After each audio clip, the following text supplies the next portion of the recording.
Assalamualaikum warahmatullahi wabarakatuh. Perkenalkan, nama saya Jiri Irawan.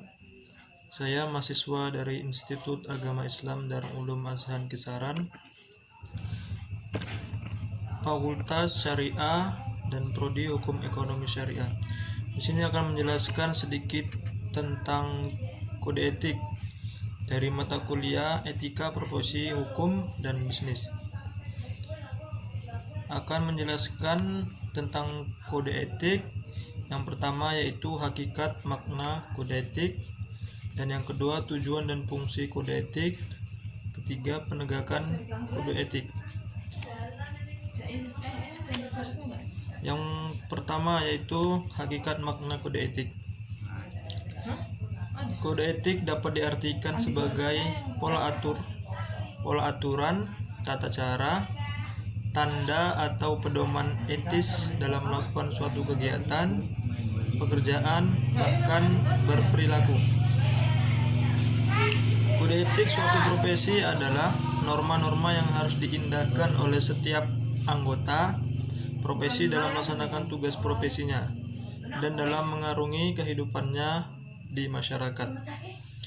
Norma-norma tersebut berisi petunjuk-petunjuk bagi para anggota profesi tentang bagaimana mereka melaksanakan profesinya.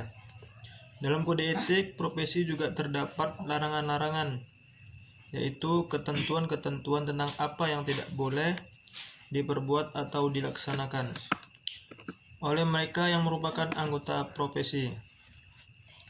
Nah, tidak hanya itu, kode etik profesi pun berisi tentang tingkah laku anggota profesi pada umumnya dalam pergaulan sehari-hari di dalam masyarakat. Dengan demikian, kode etik profesi berperan sebagai sarana kontrol sosial bagi masyarakat atas profesi yang bersangkutan.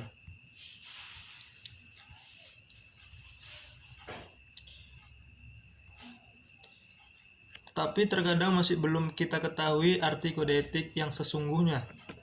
Kode etik merupakan suatu sistem norma, nilai serta aturan profesional secara tertulis yang dengan tegas menyatakan hal baik dan juga benar, serta apa yang tidak benar dan juga tidak baik bagi profesional. Secara singkat, pengertian kode etik adalah suatu pola, aturan, tata cara, tanda pedoman etis di dalam melakukan suatu kegiatan ataupun suatu pekerjaan. Kode etik berhubungan dengan perilaku seseorang. Pengertian kode etik lainnya yaitu suatu aturan yang tertulis secara sistematik dengan sengaja dibuat berdasarkan prinsip-prinsip moral yang ada, serta ketika dibutuhkan bisa difungsikan sebagai alat yang dapat digunakan menghakimi berbagai macam dari tindakan yang pada umumnya dinilai menyimpang dari kode etik yang ada. Dalam pembentukannya, kode etik tentu memiliki tujuan di dalamnya, yaitu yang pertama, agar profesional dapat memberikan jasa dengan sebaik-baiknya kepada para pemakai ataupun para nasabahnya. Yang kedua, sebagai pelindung dari perbuatan yang tidak profesional. Nah, itu tadi sedikit pengertian dari kode etik. Masuki selanjutnya yaitu tentang tujuan dan fungsi kode etik. Tujuan kode etik pada dasarnya yaitu merumuskan kode etik dalam suatu profesi untuk kepentingan anggota dan kepentingan organisasi profesi itu sendiri. Secara umum, tujuan mengadakan kode etik adalah sebagai berikut. Yang pertama, untuk menjunjung tinggi martabat profesi. Dalam hal ini, kode etik dapat menjaga pandangan dan kesan dari pihak luar ataupun masyarakat, agar pihak luar jangan sampai memandang rendah suatu profesi. Oleh karena itu, setiap kode etik suatu profesi akan melarang berbagai bentuk tindakan atau perilaku anggota profesi yang dapat mencemarkan nama baik profesi tersebut terhadap dunia luar. Yang kedua yaitu untuk menjaga dan memelihara kesejahteraan para anggotanya. Yang dimaksud kesejahteraan di sini meliputi baik kesejahteraan lahir atau material maupun kesejahteraan batin atau spiritual dan mental. Nah, yang ketiga, untuk meningkatkan pengabdian para anggota profesi. Tujuan lain kode etik dapat juga berkaitan dengan peningkatan kegiatan pengabdian profesi, sehingga bagi anggota profesi dapat dengan mudah mengetahui tugas dan tanggung jawab pengabdian dalam melaksanakan tugasnya. Nah, selanjutnya yang keempat yaitu untuk meningkatkan mutu profesi. Untuk meningkatkan mutu profesi, kode etik juga memuat norma-norma dan anjuran agar para anggota profesi selalu berusaha untuk meningkatkan mutu pengabdian para anggotanya. Dan selanjutnya yaitu fungsi kode etik.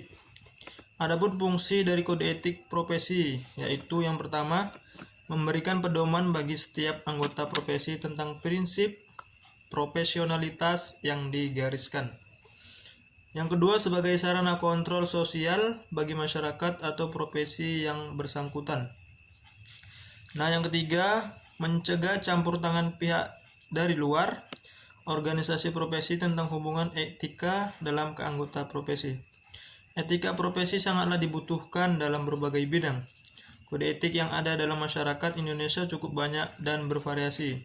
Umumnya pemilik kode etik adalah organisasi masyarakat yang bersifat nasional. Misalnya Ikatan Penerbit Indonesia atau IKAPI, kode etik Ikatan Penasehat Hukum Indonesia, kode etik Jurnalistik Indonesia, kode etik Advokasi Indonesia, dan lain-lainnya.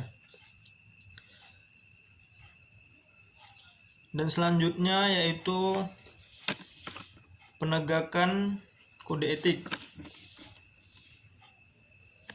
Etika profesi hukum atau kode etik profesi merupakan bagian yang terintegral dalam mengatur perilaku penegak hukum sebagai wujud penegakan hukum yang baik sekaligus berkeadilan. Penegakan hukum menuntut sikap integritas moral. Sikap ini menjadi modal bagi penyelenggara profesi hukum dan menjalankan tugas profesinya. Baik, itulah tadi sedikit penjelasan dari saya tentang kode etik. Apabila dari penjelasan saya ada yang kurang jelas, saya pribadi mohonlah kiranya untuk dimaafkan. Terima kasih, dan saya akhiri. Nasrun minallahi wa fathun qarib wa basyiril mu'minin. Assalamualaikum warahmatullahi wabarakatuh.